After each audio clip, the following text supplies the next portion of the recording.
Hello there. Welcome to this episode of Force Ghost Conversations. This is your host, Anthony King, and this week I'm going to take a deep dive look at the first look images and quotes for the upcoming Obi-Wan Kenobi series.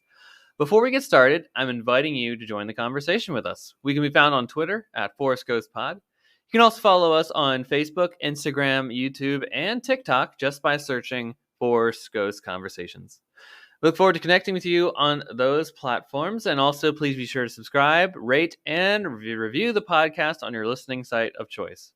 And without further ado, it is time to gather around the campfire for some Force Ghost conversations.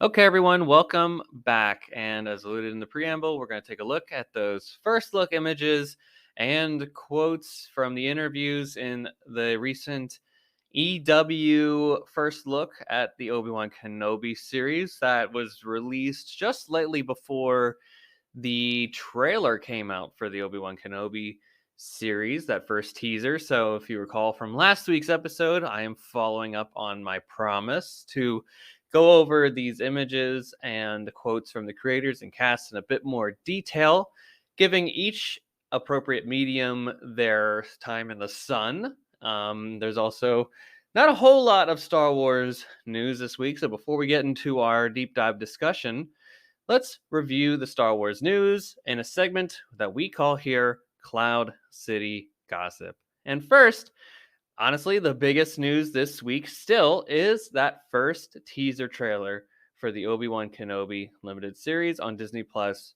was released. Go watch the trailer 1,000, 1 million, 1 billion more times. And be sure to check out the series on Disney Plus starting on May 25th. Also, Great Scott! According to the Hollywood Reporter, actor Christopher Lloyd is joining the cast of The Mandalorian Season 3. Lloyd is most known for his work as Doc Brown in the classic Back to the Future trilogy. But please note that Lucasfilm has yet to confirm this casting, but since the Hollywood Reporter is a reputable trade, we will take this information as noted until we are given reason otherwise. And personally, I am a huge fan of Christopher Lloyd. I cannot take, I cannot go without laughing whenever I think about Doc Brown. Marty! So I am thrilled about this casting and what he can bring to the Star Wars galaxy. Finally, a limited number of single day tickets still remain for Star Wars Celebration. I know I got my 4-day pass this past week, but if you still want to attend, there's some still some not 4-day, but there are some I believe the Thursday, the Friday, and the Sunday tickets still remaining. But at the time of this interview, be sure to go check out the StarWarsCelebration.com website for ticket prices and availability. But as I alluded before, Force Ghost Conversations will be there in Anaheim during the entirety of the convention. And if you are going to be in the area, we look forward to seeing you and connecting with you all. So that would be a lot of fun. And now on the other side of this break, we will have our main topic for the day, taking a look at those Obi-Wan Kenobi first look images and quotes. We'll be right back. Okay, everyone, welcome back. And wow, we have just had over a week now of this Kenobi news when we literally haven't had anything for quite some time, maybe even in reality since that Disney Plus day back in November, where we got that little minute. If you're a Disney Plus subscriber, you got that little minute that, of course, we broke down on a previous episode of Force Ghost Conversations. But we got that teaser last week, that full minute, 47 seconds of trailer footage. And we got these images and some quotes from the cast and crew about the series and what they're bringing to the series and what we can expect from it coming up. So I have taken some of the quotes together, of course, all thanks to StarWars.com generally for There's an article on that site called Obi-Wan Kenobi Photos and Details Revealed. So if you want to follow along, I'm basically going to just start from the top and go all the way through here. If you really want the full, obviously go check out Purchase Entertainment Weekly for the full rundown of everything. If you want, also to technically have the images right in front of you in a physical format, please do so as well. But we're going to tackle a lot of these different images here, and the quotes. So just naming some of the thoughts that come to my mind when going through these epic images. I mean, come on. I came into the series with high expectations. Obviously, I'm a big prequel fan. I really appreciate what Ewan McGregor has brought to the role as Obi-Wan Kenobi, taking what Alec Guinness has done in the original trilogy, making it his own, creating this, but still having it line up appropriately with what that character, what they were setting up for the character in A New Hope, right? That's one of my big highlights from the prequel trilogy, of course, is Ewan's portrayal of this character. I really love him as an actor, and I'm really thrilled that all this cast and crew are getting back into the fold. We'll talk about Uncle Owen later on, but Joel Edgerton coming back, Hayden Christensen, of course, is a really big important factor for me in this series, and how he's coming back into the role of Darth Vader as well. That's something that I am super super excited about as we get closer to this. So we're really in the Kenobi. We're in the end game now for Kenobi. We're getting there. We're almost less than 70 days at the time of this recording to when it'll be released. We're getting to the final stretch here. Maybe we get another trailer coming on. We're gonna get some more details, images, maybe another poster. All this stuff is coming. So bear with us here. This is really the start of the Kenobi hype train, if you want to follow along. So I imagine we'll have some more Kenobi themed episodes on Force Ghost Conversations as the weeks go on. But let's just get into these images here. And to start, I want to go back to the beginning of that day, that fateful Wednesday, when the trailer came out, of course. But first, these images came out and they started circulating on the internet, of course. And I personally thought that this was it for the day. I didn't think that there'd be a trailer coming. I thought the first look images were enough, right? The images, the quotes from the cast crew, enough to get people excited. And then maybe 3-4 weeks later, maybe a month, right, the trailer finally drops, right? That kind of lines up with how the streaming model is working. You don't want to build up the hype too early because then it fizzles. Case in point, right? You don't want someone to be excited for a show that's coming out very soon, but then it's too far away, and then there's nothing, right? You don't want to get your audience hungry for something and then not deliver on it soon. But honestly, the Kenobi fan base has been rabid, I would say, in my opinion, about what about the marketing for this. They're hungry for content, for material. And it just goes to show how transcending Ewan McGregor has been for the role, that we're now almost 45 years since the character first debuted, and golly, we're since 2005, we're pushing 17 years since Revenge of the Sith, when he last portrayed the character. And the fact that there's this much fervor and interest in the character again is fascinating to me. I can't wait for this series. So let's take a look at some of these images and quotes. And really, to start, is this EW cover, right? It says "Return of a Jedi." Obi-Wan Kenobi is in big letter print. It stands out, and then of course there is Ewan donning the Jedi garb. Of course, he's got that great beard, and boy, that hair! Wow, I love it. I love it. I know it's probably not what you would expect for an Obi-Wan Kenobi. hair.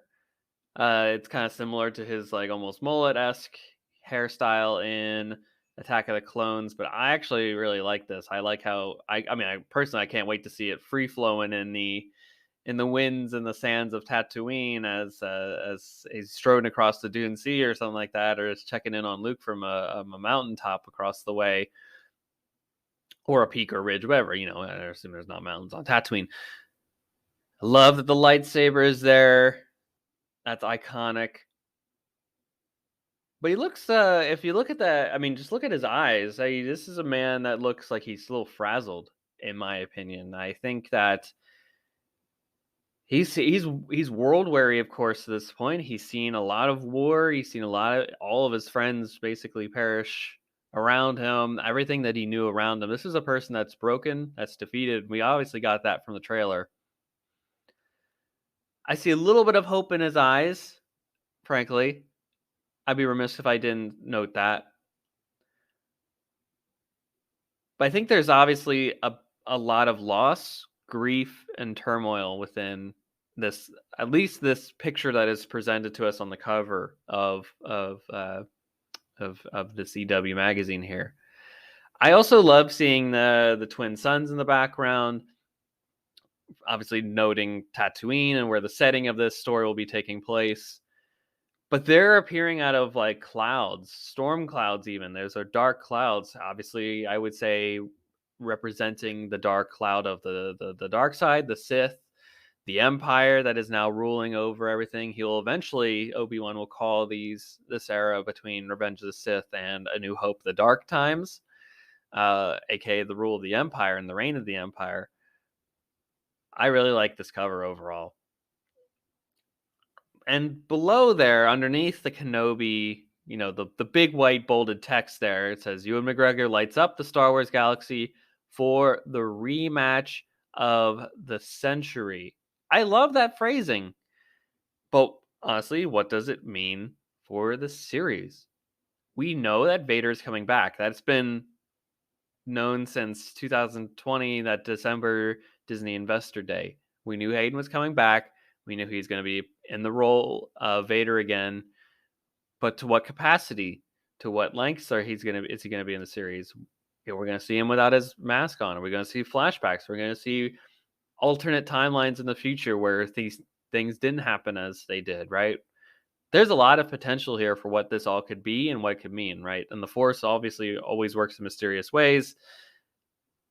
And it'll be interesting to see how it all comes back together. But I love that rematch of the century, right? Anakin knows that Obi-Wan is still alive, right? So that would be, in my head, he's always been target number one.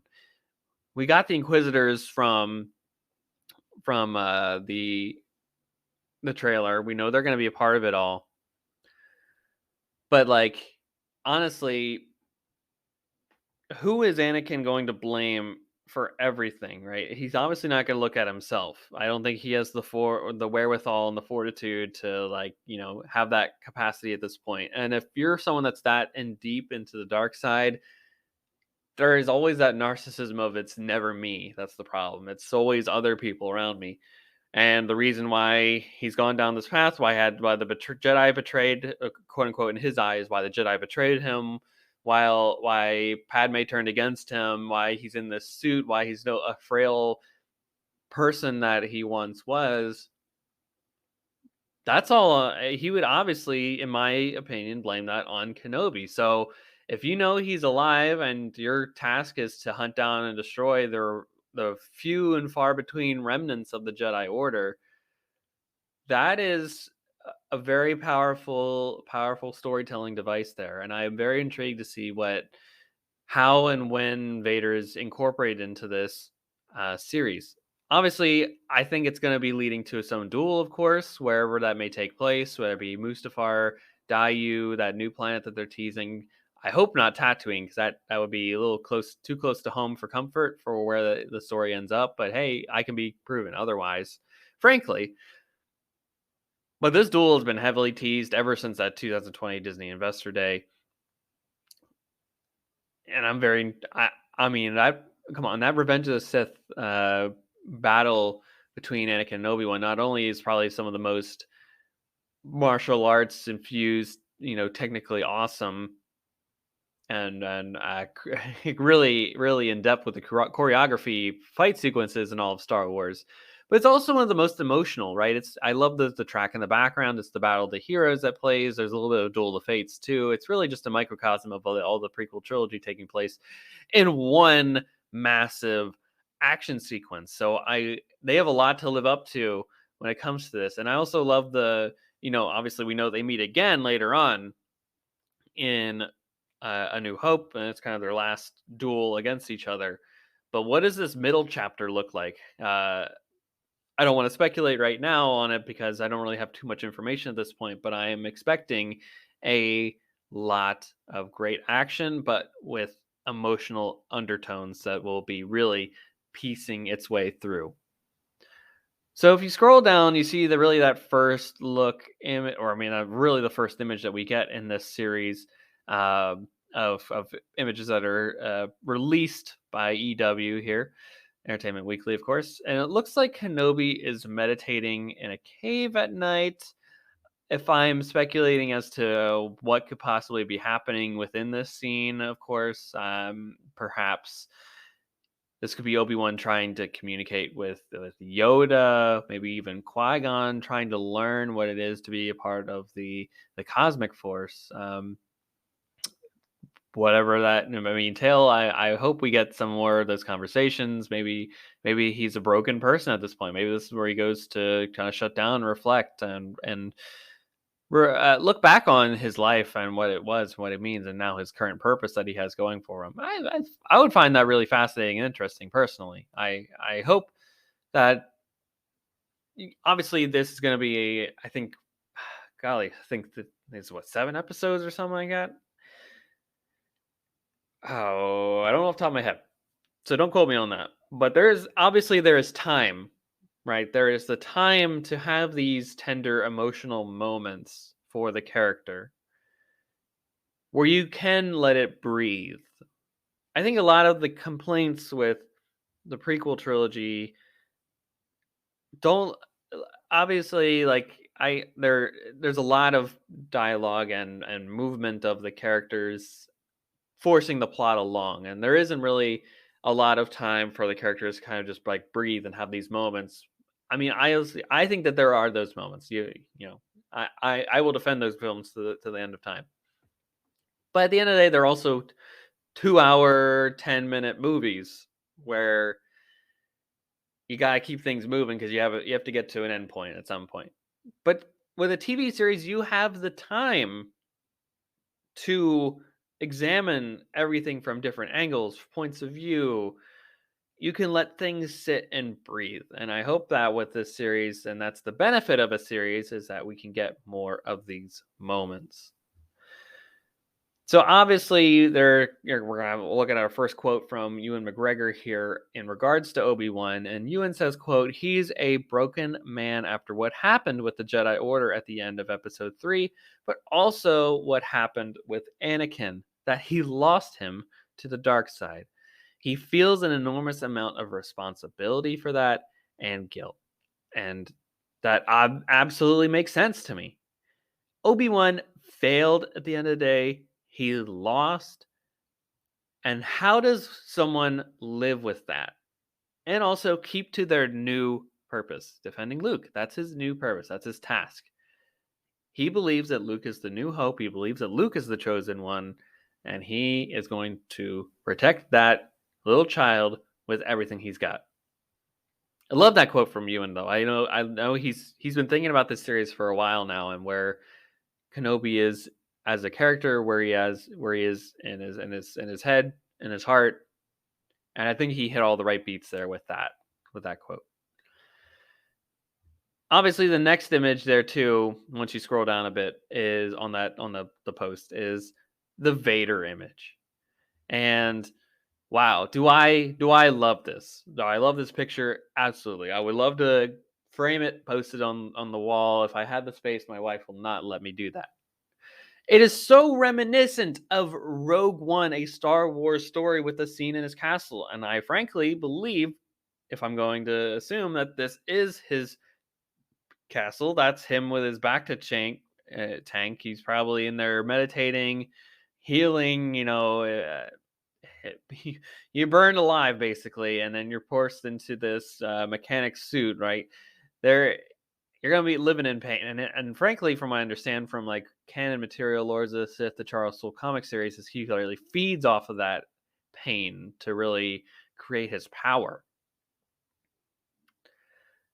And honestly, I hope we get to see more of his castle in this series. I would love to revisit it. That's one of my favorite locations in all of Star Wars. I would love to get that Lego set one day and put together his castle. The Charles Soule Darth Vader comic series from I think 2018, 19, something like that at this point, is fantastic. It takes place literally after Revenge of the Sith, and it may be my favorite comic series in general. And it at the end of that story arc, it tells you how he created his castle, and that's just some great Star Wars storytelling there. So I would love to revisit the castle sequence overall.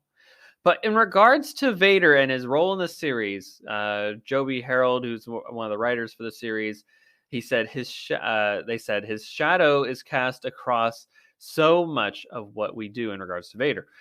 And the degree of his proximity to that shadow is something that we'll discover, but he's very much a part of the show emotionally for Obi-Wan and possibly beyond that as well. I know there's a little tease there at the end, ladies and gentlemen, for a potential sequel to the Kenobi series. We'll have to see. I know they're saying limited series on Disney Plus, but at the end of the day, if it's successful and people are really loving it, there's story opportunity, then who's going to say otherwise? But I think that I'm very intrigued to see where they go with the emotional connection between Kenobi and Vader. And something that I'll come back to a lot as we get into this series is that line in Return of the Jedi where Luke is basically confronting Vader before they go up to the second Death Star. And Vader says to Luke, Obi-Wan once thought as you did, in regards to there's still good in him. uh, that he can return back. He can be a good person again. He can change his ways. There's always a chance to return back. Obi-Wan once thought as you did. Are we going to see that attempt here? I've always thought in my head like that was in reference to the Mustafar battle. But maybe we see something else. Maybe this is Kenobi's one last ditch attempt at bringing back his former Padawan to the quote unquote the light side. Very interested. Would love to see it. We also got a little quote from Hayden Christensen as well.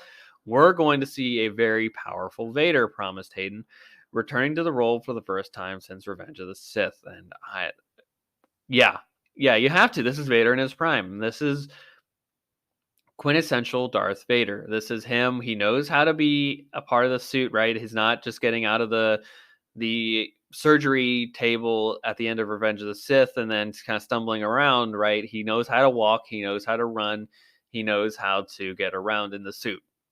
This is Vader at his peak. This is, if you're looking at age-wise, we're talking 10 years. We're talking someone in their early 30s, so we're talking 33 for Vader at this point, 32 maybe.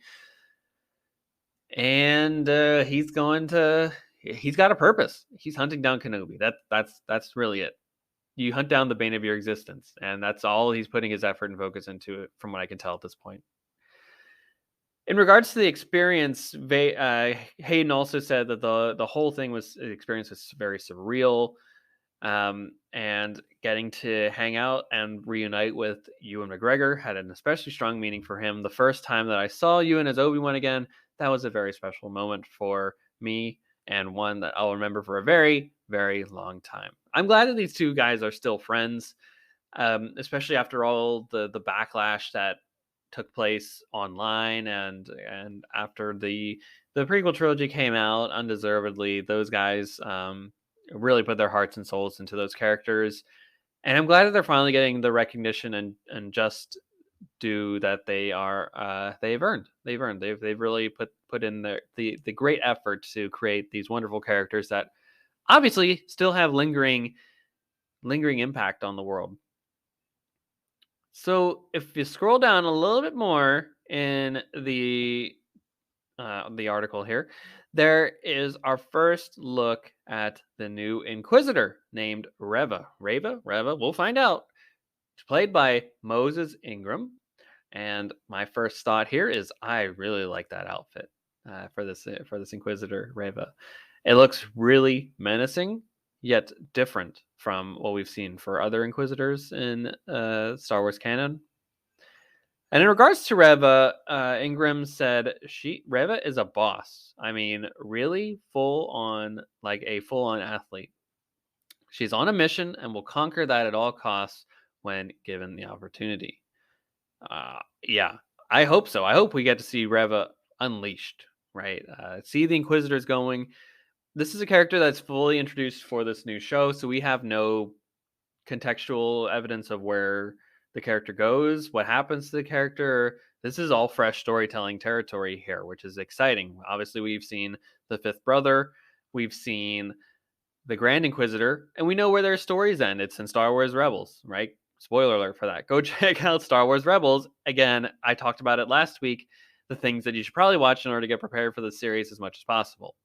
Star Wars Rebels is included within that homework. Reva, I'm ready to see Reva here, though. Reva is a boss. I love that phrasing. I'm ready to see. I mean, it's when you use words like athlete, I'm very intrigued what that means because in my head, the first things that pop in are like the acrobatics of it all, running around, doing stunt work, jumping off of buildings, right? Doing these feats of strength that are, separate someone that has force sensitivity as opposed to, so obviously someone who doesn't. And I can't wait to see what she does in the series to give her that menacing twist to everything at all.